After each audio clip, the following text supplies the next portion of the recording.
Boa tarde, caros estudantes. Na aula de filosofia de hoje, nós iremos começar a tratar sobre a filosofia cristã inicial. A filosofia cristã, ela vai ter uma grande importância, pois ela representará, de certa forma, o rompimento com o helenismo, embora muitas características do helenismo ainda permaneçam, e a introdução da filosofia medieval, Então, justamente a ponte entre a antiga filosofia helenística e a filosofia medieval da Alta Idade Média, principalmente, se dá justamente, com essa filosofia cristã inicial, Então, para entender melhor esse ponto, devemos ter em vista o contexto histórico, principalmente no que diz respeito ao povo hebreu, e o início do cristianismo. Então, nós podemos começar tratando com um incidente conhecido como a Revolta dos Macabeus, de 167 a.C. A Revolta dos Macabeus é um evento chave para entender, inclusive, a própria filosofia judaica e cristã no momento que nós iremos tratar. A Revolta dos Macabeus ela ocorreu quando o imperador Seleucida, lembrando que depois da morte de Alexandre o Grande, o Império de Alexandre o Grande ele se dividiu. Inicialmente a região de Canaã, da Palestina, ficou com o Egito Ptolomaico, mas depois acabou sendo anexado pelos Seleucidas, o Império Seleucida que dominava na Ásia.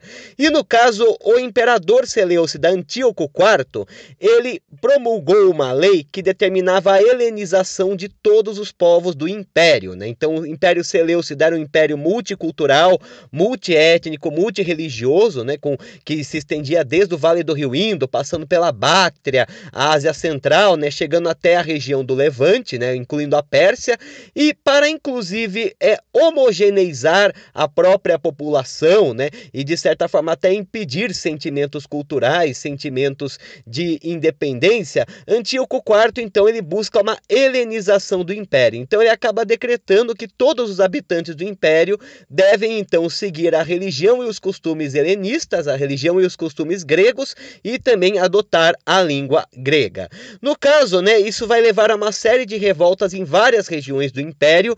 No entanto, para o momento, a que importa é a revolta dos Macabeus, em que nós teremos uma grande resistência judaica contra esse processo de helenização, no que diz respeito à preservação da religião judaica, que vai culminar inclusive num ataque a Jerusalém. Nisso, acredita-se, segundo os relatos do Antigo Testamento, que Judas o Macabeu, ou Judas o Martelo, que era filho de um sacerdote, liderou uma guerrilha judaica contra o Império Seleucida. Então foi 25 anos, os judeus, eles se escondiam nas ruas, eles se escondiam entre as casas, e então eles atacavam unidades do Império Seleucida. E, inclusive, essas guerrilhas vão dar origem aos chamados zelotes. Os zelotes vão ser justamente uma facção mais radical dentre os judeus que vai buscar impedir qualquer forma de dominação estrangeira. Então, depois de 25 anos de uma guerra de guerrilhas, os seleucidas, que não tinham mais condições de enfrentar os hebreus naquela situação, sobretudo porque eles estavam vivenciando outros conflitos, como os partas tentando recuperar a independência da Pérsia, assim como a fragmentação da parte oriental nos reinos indogregos, eles acabam fazendo um acordo de paz com os hebreus. Embora os hebreus ainda pertencessem ao Império Seleucida, o decreto da helenização acabou sendo revogado e os hebreus poderiam manter a sua religião. E no caso, na Judéia, acaba tendo início a chamada dinastia dos Hasmoneus. Então, nesse sentido, embora ainda sob muita influência do Império Seleucida, a região da Judéia ela já fica com uma autonomia maior. Isso daí vai perdurar até o ano de 63 a.C., quando então os romanos eles invadem a Judéia. Em 40 a.C., Herodes o Grande é nomeado rei pelos governadores romanos. Então nisso daí nós vamos ter a região da Judéia como um estado cliente dos romanos, no sentido de os romanos eles fazerem acordo com lideranças locais para colocar alguém no trono ou então manter a dinastia, desde que não se opusesse ao domínio romano, e oferecesse também escravos, permitisse a passagem das legiões, entre outros pontos. No entanto, boa parte da população hebreia, né, da população judaica, assim como os próprios intelectuais, que eram os rabinos, né, os sacerdotes da religião judaica, vão ser contra a associação do rei Herodes com o domínio romano, né, principalmente, né, porque os rabinos eles vão, né, ser contra o paganismo romano, politeísmo romano, né. Em 6 a.C., a Judéia se torna oficialmente uma província romana. E no século I depois de Cristo, né, já se inicia as pregações de Cristo e seus apóstolos, né, começando então a religião cristã, né? A religião cristã ela começa a ser duramente perseguida, pois nessa época já seria o Império Romano, e um dos elementos centrais do Império Romano era justamente, né, a apoteose, ou seja, a divinização do imperador. Os cristãos, assim como os judeus, também irão ser contrários à ideia de adorar o imperador como um deus. Além de que os cristãos também eles vão condenar os estilos de vida, principalmente da nobreza romana, né? Sobretudo no que diz respeito ao luxo e sobretudo também, né, na valorização das camadas populares, das classes mais pobres, o que vai levar inclusive a religião cristã a ter um grande alcance, né, por conta disso, né, um grande alcance principalmente entre as camadas populares e até soldados de baixo escalão, o que vai tornar a religião cristã uma ameaça ao poder do imperador, né? Então, em 64 depois de Cristo, começa a se ter uma perseguição mais intensa com relação aos cristãos, principalmente depois do incêndio de Roma, né? Isso vai se intensificar com Nero, né, que vai acabar culpabilizando os cristãos pelo incêndio, né? E em 70 depois de Cristo, né, uma revolta no Templo de Jerusalém vai levar o general e futuro imperador Tito a destruir o Templo de Jerusalém. Nisso, né, os judeus remanescentes eles vão fugir, iniciando a chamada diáspora judaica, em que eles vão se espalhar por várias regiões do mundo, né? Depois de 200 anos, né, em que os cristãos eles viviam uma religião perseguida e marginalizada, eles se reuniam em assembleias, principalmente no subsolo, em caverna, em catacumbas, né, expandindo sua religião principalmente entre as classes populares. O cristianismo vai se tornando cada vez mais uma força bastante presente no Império Romano, e para lidar com essa situação, inclusive impedir uma guerra civil, em 313 o imperador Constantino ele promulga o Édito de Milão, que legaliza o cristianismo. No entanto, após a sua morte, quem assume é Juliano o Apóstata, né, que acaba restaurando o paganismo em Roma e persegue o cristianismo.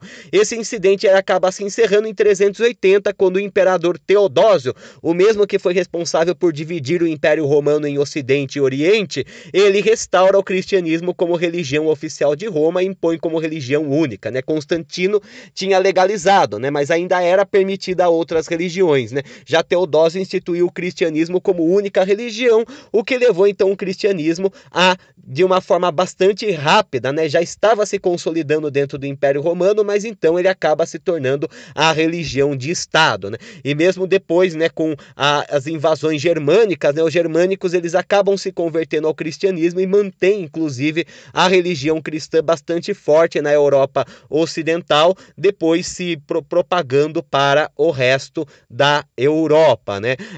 No caso, em 395, aí o Império Romano ele é dividido em o Império do Ocidente e Império do Oriente, né?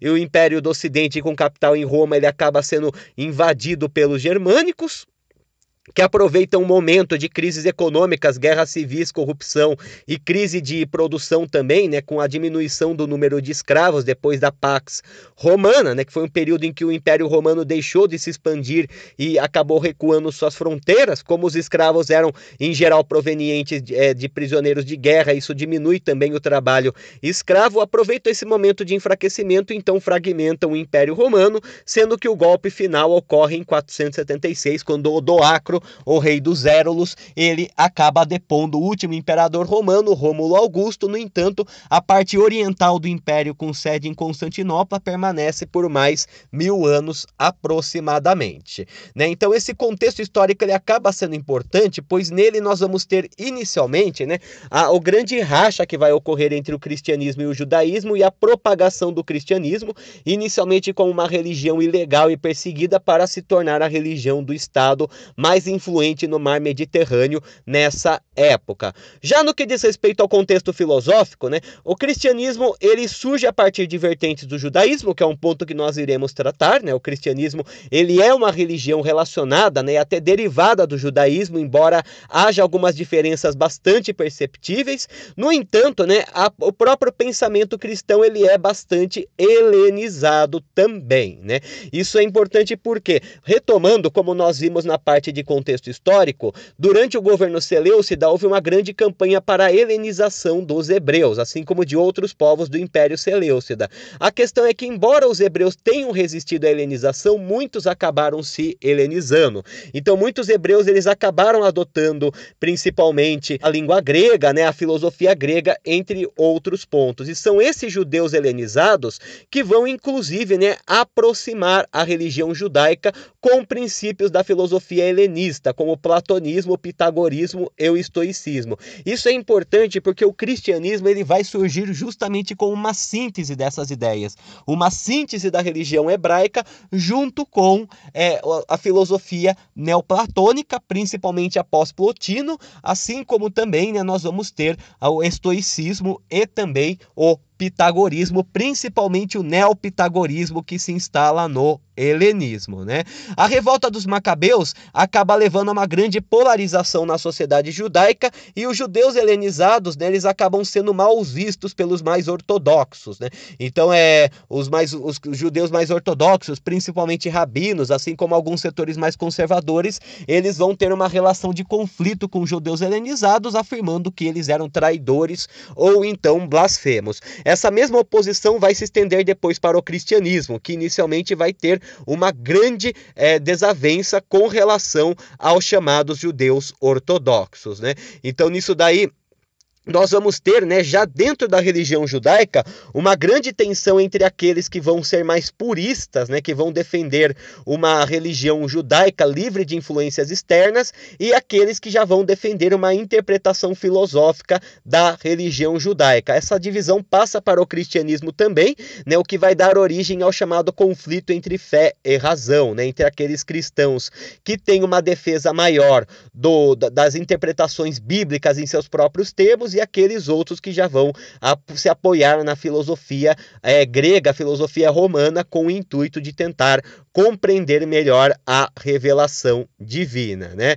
É um debate que vai permanecer até o século XII, né, quando a filosofia aristotélica volta para a Europa com a escolástica, né? Então, é um debate que vai durar por bastante tempo, né? Por praticamente 1000 anos nós vamos ter esse grande conflito entre o uso da fé, né, no sentido de compreender a religião em seus próprios termos, apenas a partir das Sagradas Escrituras, e o conflito com a razão, né, no intuito de tentar compreender filosoficamente a religião cristã, que é um ponto que nós iremos ver também, né? Então, para entender o cristianismo, nós devemos entender inicialmente a religião que originou o cristianismo, o judaísmo, né? Uma das mais antigas religiões monoteístas do mundo, que se tem conhecimento, se não a mais antiga. O judaísmo tem uma história bastante longa, né? Já podendo datar mais ou menos aproximadamente de 3000 a.C., sendo uma das religiões mais antigas do mundo ainda vigente, né? Ou seja, uma das religiões mais antigas que ainda tem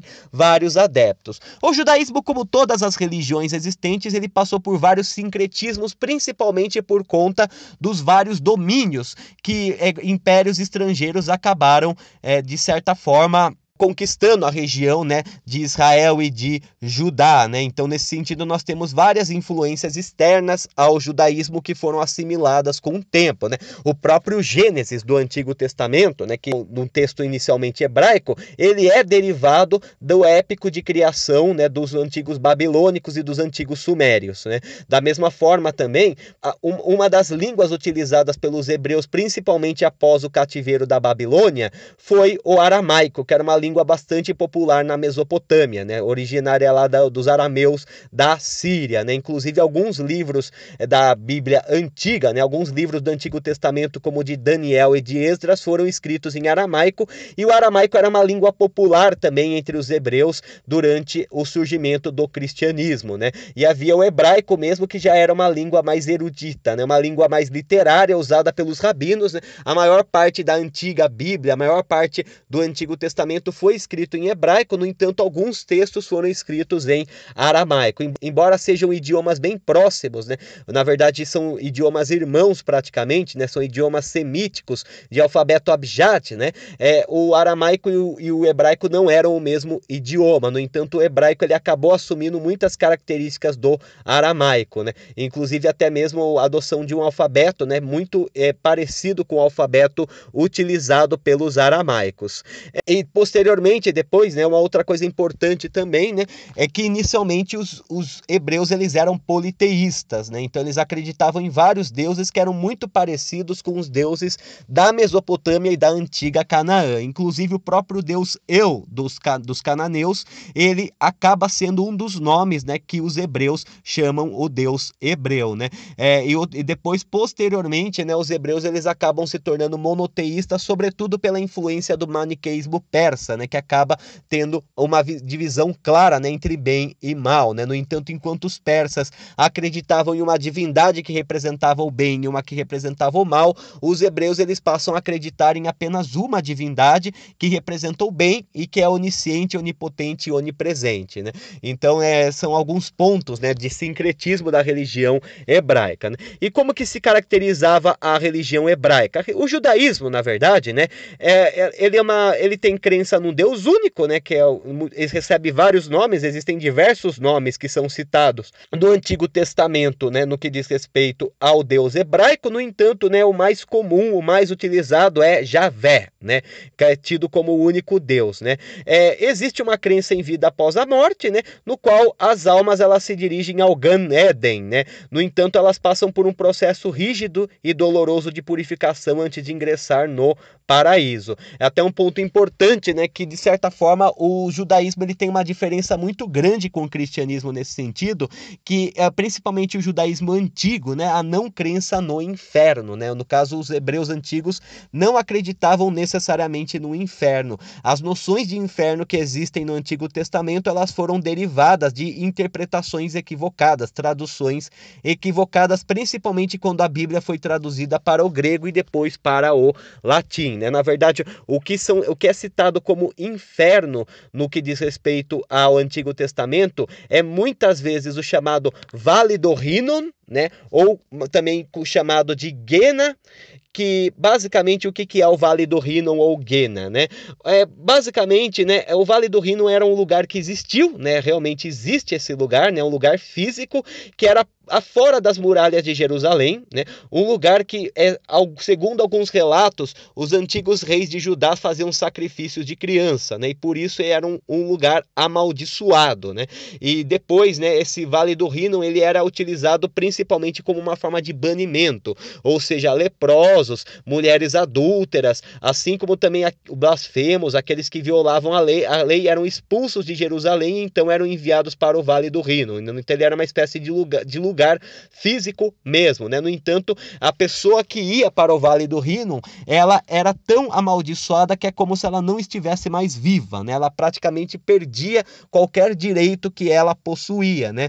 E por isso que veio essa associação como um lugar negativo, né? Já o Sheol, né? O Sheol é uma espécie de limbo. No caso, o Sheol seria esse purgatório pelo qual todas as almas passariam por um processo de purificação para chegar ao Gan Eden, né? No entanto, o que acontece é que o Sheol não era um inferno no sentido de um lugar de sofrimento e de danação eterna, né? O Sheol, ele era de certa forma semelhante ao Hades grego, no sentido de ser um lugar de repouso das almas, tanto das almas boas quanto das almas ruins, né? Não havia essa diferenciação. No entanto, né, na tradução da Bíblia para o grego, tanto o Vale do Hinnom como o Sheol foram traduzidos como Hades, e na tradução para o latim que adotou-se então o termo inferno, que é como é conhecido hoje. Mas o antigo judaísmo, principalmente, até muitas vertentes atuais, não tem crença no inferno como um lugar de danação eterna, né? O que eles têm crença é num lugar de repouso ou então de purificação, uma espécie de limbo, né? Uma espécie até de purgatório, embora com muitas diferenças, né? Que seria o Sheol, né? Outro ponto também, né? que é bastante presente na religião judaica é a questão do povo eleito, né? Isso é uma coisa muito importante, né? Pois no caso, até mesmo nos dias de hoje, né, existe uma grande crença entre os hebreus e entre os judeus, né? São o mesmo povo, né? A única diferença geralmente a nomenclatura é posterior, que hebreus geralmente é o nome que se dá anterior à divisão do reino de Israel em Israel e Judá, né? Sendo que o reino de Israel ele acabou sendo conquistado pelos assírios e pelos babilônicos, né? E com isso, então, o povo de Israel, eles acabaram sendo assimilados por culturas estrangeiras, renunciando à sua antiga fé e aos seus antigos costumes, né? O que deu até origem ao mito das tribos perdidas de Israel, né? Enquanto que o reino de Judá foi aquele que resistiu durante o cativeiro da Babilônia, né? E por isso, então, a partir desse momento que nós temos, né, o termo judeu ou lugar de hebreu, mas os dois termos, nesse sentido, né, acabam sendo sinônimos, né? Então, assim, um ponto central, né, nesse aspecto é que os judeus, eles creem numa aliança com Deus, o que é bastante evidente nos textos do Antigo Testamento, né? Como que seria essa aliança? Basicamente, né, afirma-se que os judeus são o povo eleito de Deus. Isso já remete desde o Gênesis mesmo, né, com Abraão. Abraão, né, ele é escolhido por Deus para ir em direção à terra prometida, Canaã, né, a terra do leite e do mel. Ele parte de Ur em datas imemoriais, então se dirige a Canaã, que foi uma terra preparada por Deus para o seu povo, né? E todos aqueles que são descendentes de Abraão, eles acabam sendo, né, os hebreus, né? Eles acabam sendo o povo de Deus, né? No caso na primogenitura, né? No caso dos filhos legítimos, né? Pois nós sabemos que Abraão ele acabou tendo um outro filho, né? Além do Isaac, né?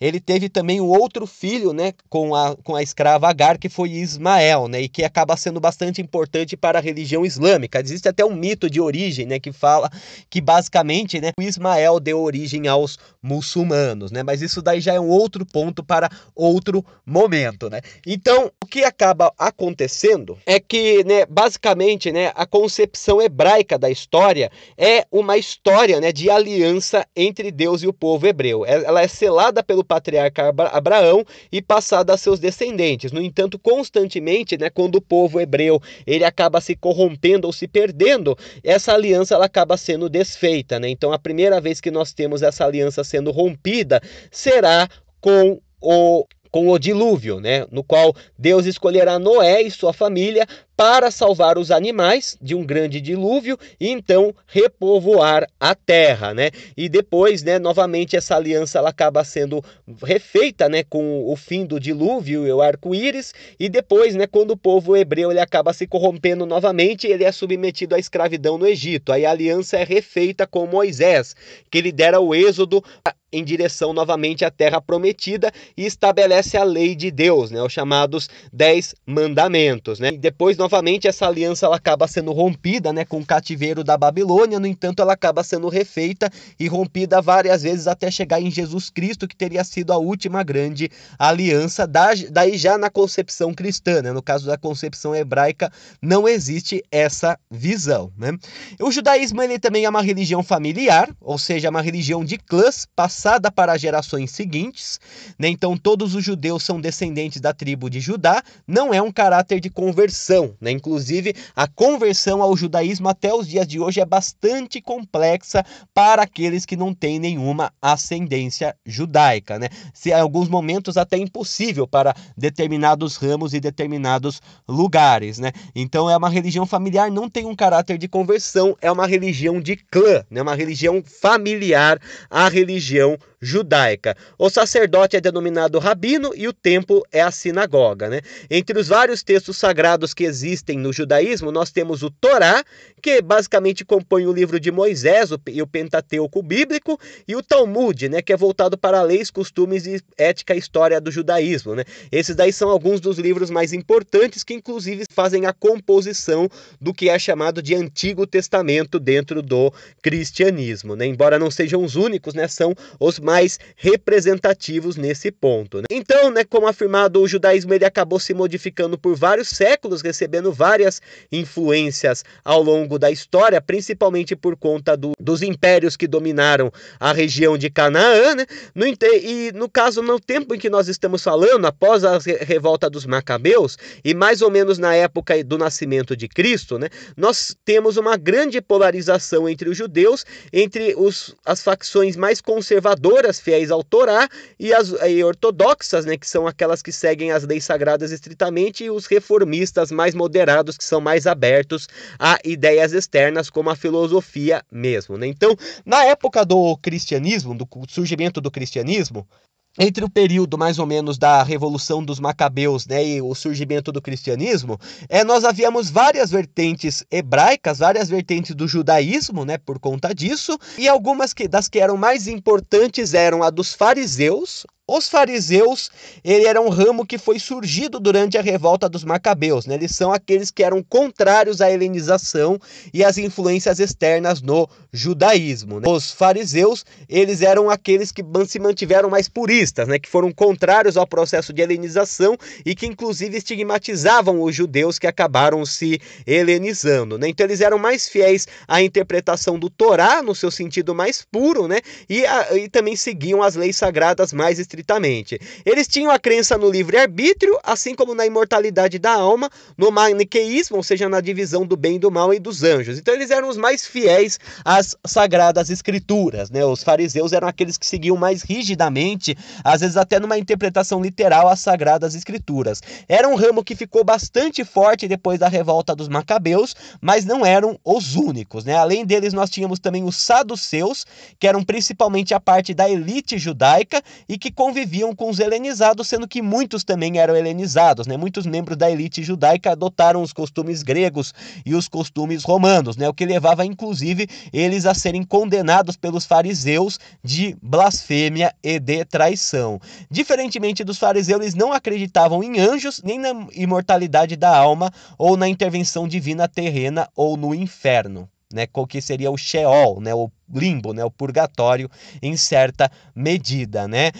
Então o saduceu já era um ramo mais moderado do judaísmo, bastante influenciado por correntes externas e era bastante popular na elite. Nós tínhamos também os samaritanos, né? Os samaritanos, eles têm esse nome porque eles teriam se originado de Samaria, que era a capital do antigo reino de Israel, né? Que acabou sendo anexado pelos assírios e depois pelos babilônicos, né? Então, os samaritanos, eles surgiram principalmente no cativeiro da Babilônia, com a queda de Samaria. Eles se mesclaram aos babilônicos, então muitos deles falavam aramaico também, né? E algumas crenças babilônicas influenciaram bastante este ramo, né? Por conta disso, eles eram mal vistos por outros segmentos, né? No entanto, no que diz respeito às crenças, eles pareciam com os saduceus, né? Eles não acreditavam nem em anjos, nem em imortalidade da alma, nem na intervenção divina terrena, né?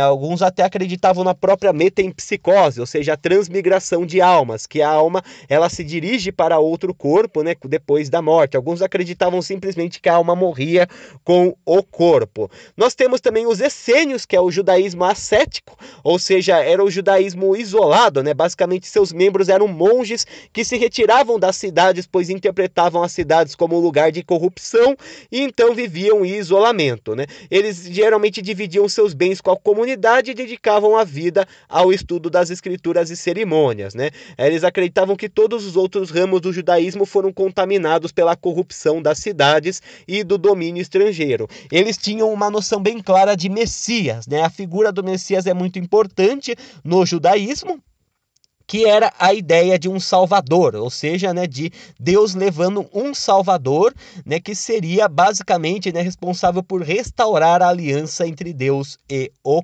povo. Lembrando, tá, que Messias para os judeus não necessariamente significava o filho de Deus, mas alguém escolhido por Deus para poder salvar o povo judaico. Essa interpretação de Messias como filho de Deus é algo que vai se originar principalmente no cristianismo.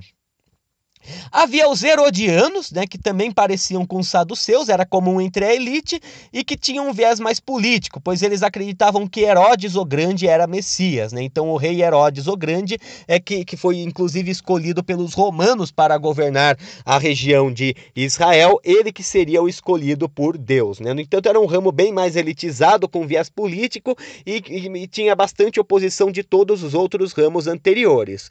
E os zelotes, né, que eram aqueles que surgiram da guerrilha contra a invasão seleucida, que eram mais radicais com relação aos estrangeiros e que provocavam levantes contra Roma, né? Eles eram militarizados e defendiam inclusive uma espécie de guerra santa para expulsar os estrangeiros do território de Canaã e restaurar o reino de Deus, né? Aqueles que eram mais radicais, né, que se opunham inclusive aos outros judeus que tinham influência estrangeira, que inclusive perseguiam até mesmo os saduceus e samaritanos, eram chamados de sicários, né? Os sicários eram um ramo dos zelotes bem mais purista, bem mais ortodoxo e bem mais radical, né? Então esses são alguns ramos do judaísmo que nós temos nesse momento, né? E onde que entra o cristianismo nessa história, né? Já que nós estamos falando da filosofia cristã.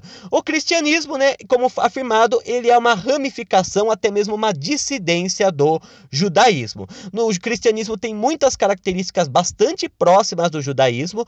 Uma delas é o monoteísmo, né, que é a mais marcante, tanto que o judaísmo e o cristianismo eles acreditam no mesmo Deus, né? Javé, no caso cristão também muito se fala de Jeová também, e os textos sagrados do judaísmo também são sagrados para o cristianismo, compondo o Antigo Testamento. Então o Torá, o Talmud, eles também estão presentes entre as sagradas escrituras cristãs no chamado Antigo Testamento. A diferença é que daí o cristianismo considera outras escrituras sagradas que são o Novo Testamento, né, que já diz respeito à vida de Cristo e posteriormente, né, dos apóstolos também.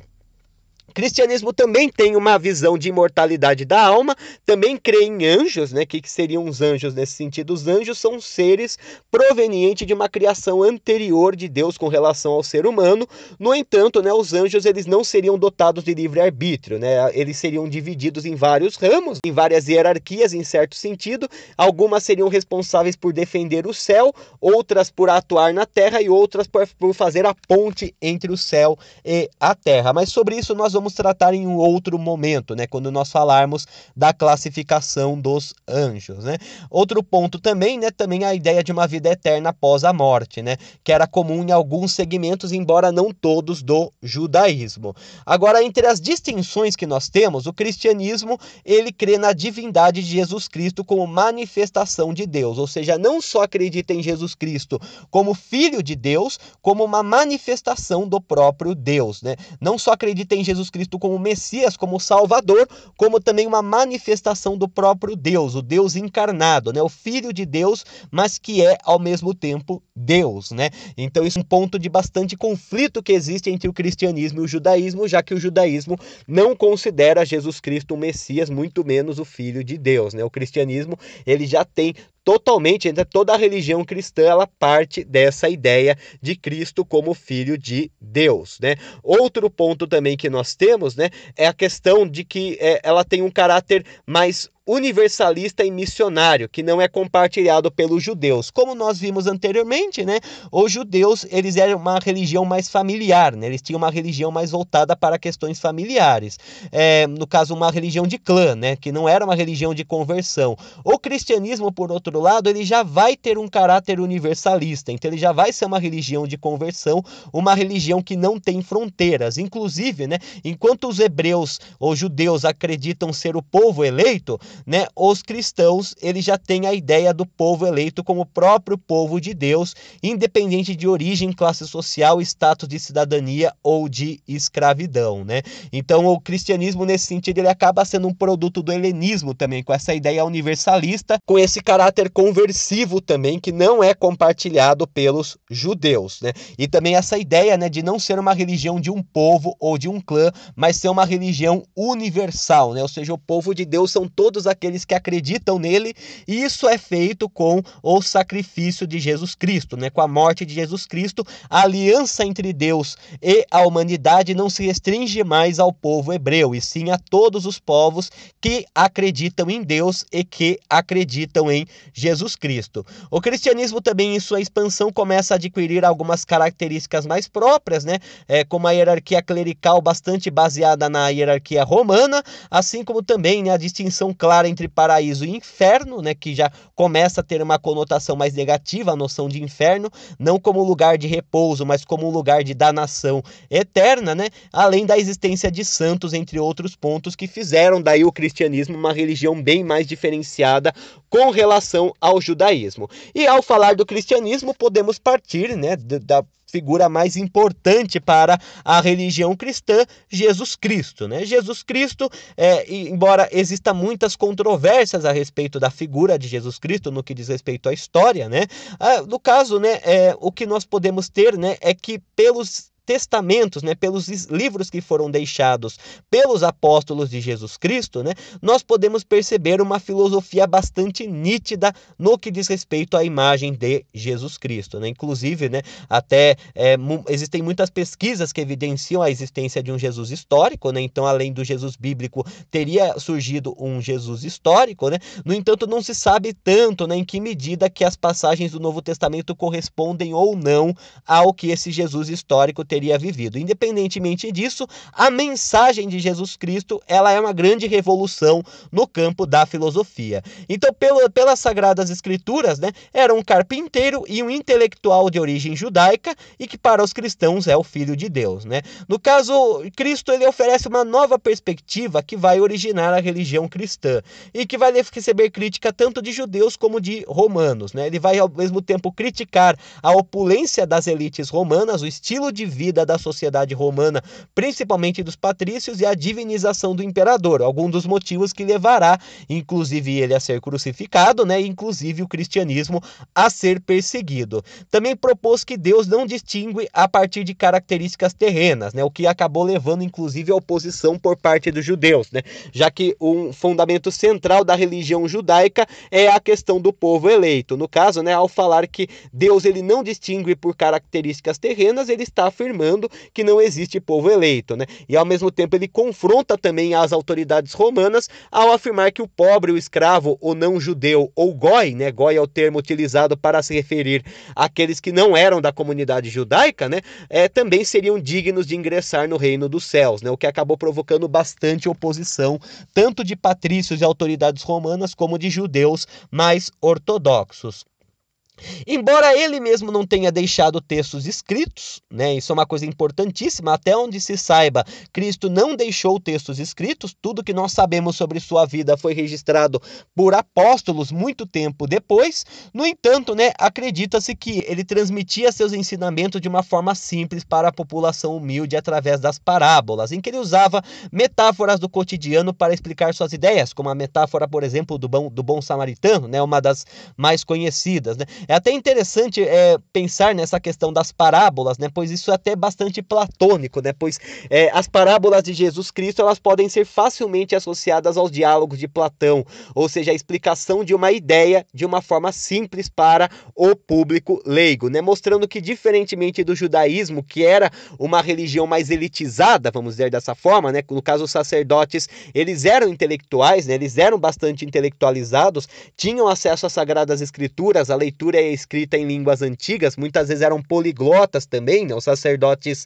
hebraicos, eles muitas vezes falavam o hebraico ou aramaico, assim como também o persa e também outras línguas da Mesopotâmia, né, para interpretar as Sagradas Escrituras, né? O cristianismo já é uma religião mais popular.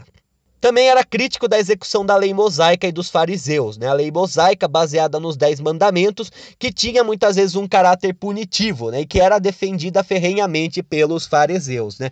Então a própria questão da punição, né? Do adultério com apedrejamento, do roubo, a expulsão para o Vale do Rínon, todas essas práticas punitivas, né? Muitas vezes derivadas da lei de Talião, né? Do olho por olho, o dente por dente da Babilônia, né? Que acabou assumindo várias formas em diferentes lugares, tendo muita influência influência também no código judaico, em grande parte, né, por conta do domínio babilônico na região anteriormente, Cristo já tinha uma visão bastante contrária a esse direito mais punitivo, né? Ele também apresenta uma distinção entre mundo terreno e mundo celestial, sendo que o mundo celestial deveria ser prioridade para os cristãos, né? Diferentemente de muitos judeus que já tinham um apego maior ao mundo terreno, né? E também defendeu o amor ao próximo e o perdão, né? Também são algumas características do cristianismo, o amor ao outro como se fosse a si mesmo, né? A questão do amor universal, o chamado ágape no grego, né? O amor incondicional que se deve ter aos outros, né? Então esse é um ponto bastante fundamental também no cristianismo, que tem esse caráter de uma religião bastante universalista.